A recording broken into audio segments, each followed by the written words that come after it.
अस्सलाम वालेकुम। तमाम तारीफ़ें रब्बे ज़ुल जलाल के लिए और लाखों दरूद हज़ूर ख़ातमुन नबिय्यीन अलैहिस्सलाम के लिए।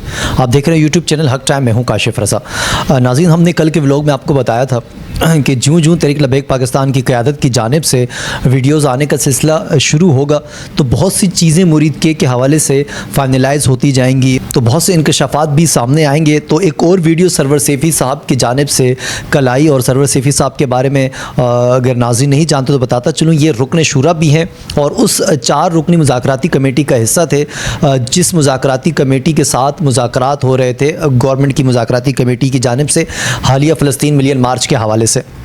तब उनकी जानिब से कुछ इंकशाफ़ात किए गए और कुछ सवालों के जवाब दिए गए कि आखिरकार तहरीक लबैक पाकिस्तान ने अब ये मार्च का ऐलान क्यों किया, पहले क्यों नहीं निकले, या पहले निकले या नहीं निकले, तो वो चीज़ें हैं। और इसके अलावा साद हुसैन रिजवी से मुतालिक उन्होंने एक ऐसी बात कही जिससे तशवीश की लहर पैदा होती है। और आज मैं सुबह व्लॉग देख रहा था इमरान रियाज साहब का, जो हमारे सीनियर सहाफ़ी हैं, उनकी जानिब से भी एक बहुत बड़ा दावा एक बार फिर सामने आया है, उसको भी सामने रखेंगे। और इसके अलावा एक पैगाम तहरीक लबैक पाकिस्तान के कारकुनान के नाम जो है एक पैगाम क़यादत ने दिया है, वो क्या पैगाम था वो आपके सामने रखेंगे। और नाज़रीन, जो वक्त गुजर रहा है 27वीं आइनी तरमीम के हवाले से शकूक व शुबहात भी अपनी जगह जन्म ले रहे हैं, लेकिन वो आने वाली है और वो आ सकती है, इस हवाले से भी बहुत ही कन्फर्म न्यूज़ जो है वो सामने आ रही है, तो उस पर भी नज़र डालेंगे। कुछ और चीज़ें भी हैं, कराची के चलान के हवाले से भी बहुत सी मिस्टेक्स जो है वो सामने आ रही हैं, तो उस पर भी बात करेंगे। लेकिन सबसे पहले बात कर लेते हैं नाज़रीन तहरीक लबैक पाकिस्तान के रुकन शूरा सरवर सैफ़ी साहब के हवाले से एक और उनका वीडियो पैगाम कल जारी हुआ। और सबसे बड़ी जो तनकीद तहरीक लबैक पाकिस्तान पर की जा रही थी वो ये थी कि तहरीक लबैक पाकिस्तान को 2 साल बाद आखिर क्यों ख़याल आया फ़लस्तीन के हक़ में आवाज़ बुलंद करने का, उनके लिए मार्च करने का। तो ये बहुत ज़्यादा तनकीद की जा रही थी। याद रखें, जब तक आप किसी पार्टी को फॉलो नहीं करते, ख़बरों में इन नहीं रहते, आप मुख्तलिफ़ पार्टियों की जो पॉलिटिक्स है उसको फॉलो नहीं करते या फोकस नहीं करते, तो बहुत सी चीज़ें आप मिस कर जाते हैं। और तहरीक लबैक पाकिस्तान के साथ भी ये इशू रहा है कि बहुत से लोग सिर्फ इसलिए उस पर तनकीद करते हैं कि वो एक मज़हबी जमात है, और मज़हबी सियासी भी वो जमात के जो मज़हब के नाम पर कभी कंप्रोमाइज़ नहीं करती दिखाई दी। हमें तो कभी ऐसा महसूस नहीं हुआ, अगर गालिबन कुछ लोगों को हुआ होगा।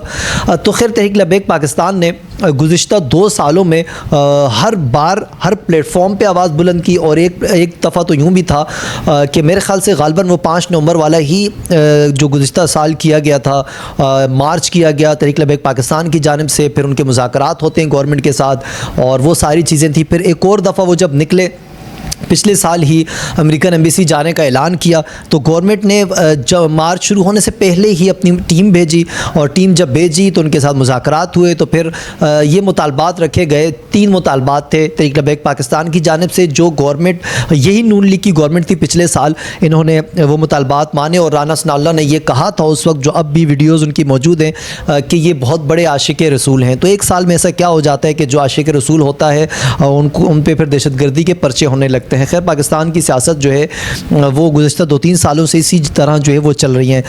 तो अच्छा, एक इंटरेस्टिंग बात जो मैं आपको बताने लगा वो ये है कि सरवर सैफ़ी साहब ने ये कहा साद हुसैन रिज़वी के हवाले से कि वो जहाँ भी हैं, जिस हाल में भी हैं, हम उन्हें अल्लाह और उसके रसूल सल्लल्लाहु अलैहि वसल्लम के सुपुर्द करते हैं।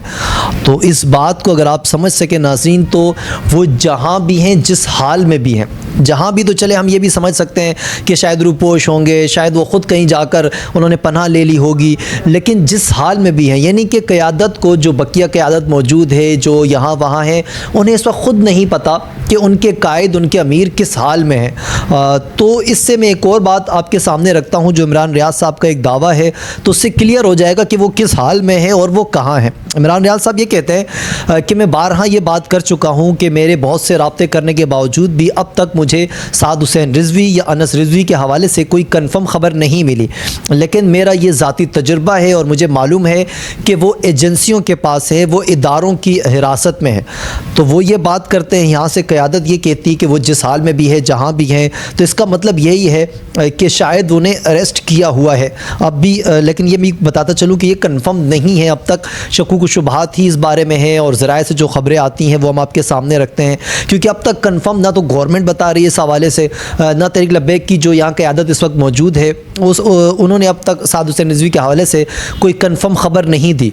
तो हम ज़राए की खबरों के मुताबिक ही चल सकते हैं। खैर, वो आगे कहते हैं कि मैं तहरीक लबैक पाकिस्तान के तमाम कारकुनान से गुजारिश करता हूँ कि जिन लोगों ने लाताल्लुकी का इजहार किया उन पर तान व तशनी ना करें। कोई भी कारकुन जो दिल से लब्बैक या रसूलुल्लाह कहता है वो दिल से लाताल्लुकी का इजहार नहीं करता, बल्कि उसको मजबूर किया जाता है। यानी कि वो ख़ुद भी जानते हैं कि जिन्होंने लाताल्लुकी का इजहार किया वो किया नहीं, करवाया गया है। और इसके अलावा परसों में एक देख रहा था जिन लोगों ने दोबारा से आके लाताल्लुकी का इजहार किया, उसमें एक साहब है वो ये कह रहे थे कि मैं टिकट होल्डर हूँ तहरीक लबैक पाकिस्तान का। इलेक्शन लड़ने से पहले भी मेरा कोई ताल्लुक़ नहीं था, इलेक्शन लड़ने के बाद भी मेरा कोई ताल्लुक़ नहीं है तहरीक लबैक से, लेकिन मैं इज़हार लाताल्लुकी करता हूँ। तो मुझे ये बिल्कुल समझ ही नहीं है। देखें, गवर्नमेंट को चाहिए कि अगर उन्होंने इस तरीके से ला के प्रेस कॉन्फ्रेंस करवानी है, लाताल्लुकी का इज़हार करवाना है, तो कम से कम ऐसे वैलिड लोगों को लेके आएँ कि हम तस्लीम भी करें कि जी हाँ टूट फूट का शिकार हो चुकी है इस वक्त तहरीक लबैक। तो उन लोगों को लेके आ रहे हैं जो ख़ुद ये बयानियाँ कायम कर रहे हैं उस वक्त कि जी हमारा तो कोई ताल्लुक़ था ही नहीं तहरीक लबैक से। तो जब ताल्लुक़ ही नहीं था तो फिर लाताल्लुकी किस बात की होती है। तो खैर नाज़रीन, ये सिलसिला पाकिस्तान में चलता रहता है। तहरीक इंसाफ के साथ भी हमने ये देखा। अब वो लोग जो सियासत और तहरीक इंसाफ को छोड़ चुके थे, अब दोबारा से आके बड़ी ढिठाई से कहते हैं कि हम तहरीक इंसाफ का हिस्सा हैं, जिनमें इमरान इस्माइल साहब हैं, महमूद मौलवी साहब हैं और इसके अलावा फवाद चौधरी हैं और दीगर भी बहुत से नाम हैं जो अब तहरीक इंसाफ का ख़ुद को हिस्सा समझते हैं। तो खैर नाज़रीन, आपको क्या लगता है, एक सवाल मैं आपके पास लेके आता हूँ। हमने गुज़िश्ता दिनों अपने कुछ व्लॉग्स में जिक्र किया था कि तहरीक इंसाफ और तहरीक लबैक के दरमियान अगर इत्तेहाद हो जाता है इलेक्शन में, आने वाले इलेक्शन के दौरान, तो वो कैसा रहेगा। तो अक्सर और बेशतर हमारे नाज़रीन जो है वो यही चाह रहे थे कि इत्तेहाद होना चाहिए नून लीग के अगेंस्ट, और ये इत्तेहाद अगर हो जाता है तो काफ़ी ज़्यादा फ़ायदा होगा। इस हवाले से हम कभी फिर डिटेल से बात करेंगे इत्तेहाद किस बिना पर हो सकता है, और दोनों को एक दूसरे का ख्याल करते हुए जो है वो इत्तेहाद करना होगा, तो उसके क्या तरीक़ेकार है वो हम आपके सामने रखेंगे। सवाल मेरा ये है नाज़रीन कि साद हुसैन रिजवी आखिर कहाँ हैं, आप क्या कहते हैं, ये कमेंट में आप जाके हमें बता सकते हैं। अब बात कर लेते हैं कुछ 27वीं आईनी तरमीम के हवाले से। तहरीक इंसाफ ने एक पार्लिमानी पार्टी का उनका इजलास हुआ, उसमें जो एलामिया निकल के सामने आया वो कहते हैं कि जो मुजव्वज़ा है 27वीं आईनी तरमीम का वो सूबाई खुद मुख्तारी पर हमला और जमहूरी असूलों के मनाफी है। और वो आगे कहते हैं कि जो तरमीम आ रही है ये पार्लियामेंट के ख़िलाफ़ है और हम इसके अंदर और बाहर भरपूर एहतजाज करेंगे। एलामिया के मुताबिक कौमी असम्बली और सेनेट में फौरी तौर पर अपोजिशन लीडर की तैनाती को तरजीह दी जाए। यानी कि अब तक अपोजिशन लीडर तैनात ही नहीं है और गवर्नमेंट इसमें रुकावट डाल रही है। इसके अलावा कुछ और चीज़ें भी हैं जो हम आपके सामने रखते हैं 27वीं आईनी तरमीम के हवाले से।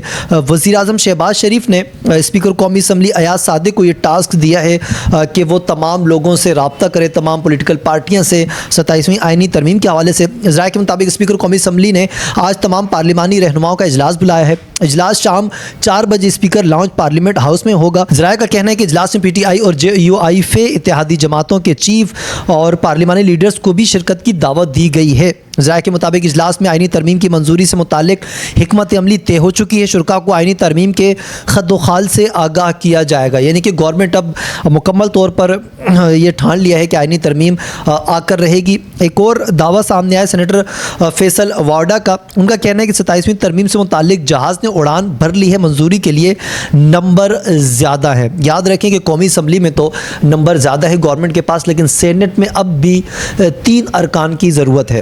और अब देखना यह है कि जो 3 अरकान हैं बकिया ये JUIF से आते हैं या फिर नेशनल अवामी पार्टी जो है, अवामी नेशनल पार्टी, उनका एक रुकन है वो इसमें आता है। अब क्या होता है। खैर दूसरी जानिब वज़ीर आला खैबर पख्तूनख्वा सुहेल आफरीदी ने कहा है कि 27वीं आईनी तरमीम की मुखालफत करेंगे। ये आईनी तरमीम सूबाई खुद मुख्तारी पर डाका है, यानी कि KPK गवर्नमेंट भी है जो है वो इसके ख़िलाफ़ चल रही है। अच्छा, इसमें सबसे मुतनाज़ चीज़ जो है ना वो आर्टिकल 243 है, उस पर बहस चल रही है मुख्तलिफ़ हलकों की जानिब से। तो वज़ीर दिफा ख्वाजा आसिफ का कहना है कि 27वीं आईनी तरमीम ने अभी हतमी शक्ल इख्तियार नहीं की। आर्टिकल 243 में तरमीम मुशावरत की जा रही है। ये सारा काम बाहिमी मुशावरत से होगा, यानी कि जो चीज़ें सामने आई हैं मुमकिन है उनमें से कुछ चीज़ों में तरमीम की जाएगी। ख्वाजा आसिफ ने पार्लियामेंट हाउस में गुफ्तगू करते हुए कहा कि आईनी मुकदमात 6% होने के बावजूद पेचीदा होने की वजह से वक्त लेते हैं। जो जजेस रोज़ाना मुकदमात को सुनते हैं वही आईनी मुकदमात को भी देखेंगे। और इसके अलावा कुछ लोगों को पावर देने और NFC अवार्ड छेड़ने से वफाक ख़तरे में आ सकता है, ये कहना है बैरिस्टर गौहर का। और नाज़रीन, इसके अलावा MQM पाकिस्तान भी मैदान में आ चुकी है। उन्होंने मुलाकात की शहबाज शरीफ साहब से और उनका कहना है कि 27वीं तरमीम में बल्दियाती हुकूमतों के लिए इख्तियारात मांग लिए हैं हमने। तो हमेशा MQM जो है, या तो MQM को चूरन दिया जाता है, या MQM जो है अपने लोगों को ये चूरन बेचती है कि जी हमें इतनी फ़िक्र है पाकिस्तान की और कराची की, हम कराची की जंग लड़ रहे हैं। लेकिन एंड में हमने फिर देखा यही कि हमेशा MQM के साथ हाथ हो जाता है। जो मुतालबात MQM करती है वो कभी सामने नहीं आते या वो माने नहीं जाते। अब लेट्स सी बल्दियाती इदारों को जो ये फंडिज़ वाला मामला है, फ़ंड देने का, ये सामने कब आता है कब नहीं। नाज़रीन, पाकिस्तान और अफ़गान तालिबान के दरमियान मुज़ाकरात का जो अगला दौर है वो आज इस्तांबुल में होगा, यानी कि अब एक और दौर चल रहा है। और ख्वाजा आसिफ ने यह कहा है कि अगर अब मुज़ाकरात नाकाम होते हैं तो हमारे पास फ़ौजी ऑप्शन मौजूद है, यानी कि पाकिस्तान फिर जंग की तरफ जा सकता है, ये कहना है ख्वाजा आसिफ का। तो लेट्स सी जो मुतालबात आज होंगे उस हवाले से क्या चीज़ें सामने आती हैं, क्या अब अफ़गान तालिबान वो मुतालबात तस्लीम करते हैं या नहीं करते, इस पर भी हम नज़र रखेंगे। अब ना बात कर लेते हैं शहर कायद में ई चालान के निज़ाम के हवाले से। शहर कायद में ई चालान का निज़ाम बेकाबू हो चुका है और एक ही शहरी को एक ही रोज़ 5 चालान दिए गए हैं। हकीमुल्लाह के मुताबिक ऐसे 5 ई चालान 30 अक्टूबर को उस शहरी को जारी किए गए। इसके अलावा भी बहुत सी चीज़ें जो हैं वो सामने आ रही हैं ई चालान के हवाले से। तो अगर इस तरह से मामलात चलते रहेंगे नाज़रीन, तो मेरे ख़्याल से जो आवाम है उनका एतमाद उठता चला जाएगा। मैं भी जब रास्ते में ट्रेवल कर रहा हूँ मुख्तलिफ़ मकामात पे, तो सड़कों का हाल बेहाल हो चुका है। आप स्टेट जा ही नहीं सकते, सड़कें जगह जगह से ख़राब हैं, टूट फूट का शिकार हैं। तो आप सबसे पहले फ़ोकस करें कराची को एक बेहतर सड़कें दें। एटलीस्ट कम अज़ कम लाहौर के मुताबिक आपके ई चालान के जुर्माने नहीं हैं, तो कम अज़ कम सड़कें ही उन जैसी आप दे दें। चालान तो आपने 90 से 95% ज़्यादा रखे हैं लाहौर से, तो कम अज़ कम लाहौर जैसी सड़कें ही कराची वालों को दे दें तो वो सुख का सांस ले लें। फिर जो जुर्माने आप लगाना चाहें वो लगा सकते हैं। लेकिन गवर्नमेंट ने यह ठान ली है कि हमने कराची वालों को चारों हाथे से सिर्फ लूटना है और देना हमने उन्हें कुछ भी नहीं है। तो देखते हैं नाज़रीन, आने वाले वक्तों में कराची के लिए कोई ऐसी गवर्नमेंट आती है जो कराची का ख्याल रखती है, कराची के लोगों का ख्याल रखती है, जैसे किसी दौर में या अर्ली 90s या 80s में ये रोशनियों का शहर हुआ करता था। लेट्स सी आने वाले दिनों में ऐसा होता है या नहीं होता। नाज़रीन, ये थी हमारी आज की वीडियो। अगर आपको वीडियो पसंद आए तो उसे लाइक और शेयर करें, हमारे चैनल को ज़रूर सब्सक्राइब कर लें और अपना बहुत ख्याल रखें। इंशाल्लाह कल होगी आपसे एक बार फिर मुलाकात। काशिफ रज़ा को इजाज़त दीजिए। अल्लाह हाफ़िज़।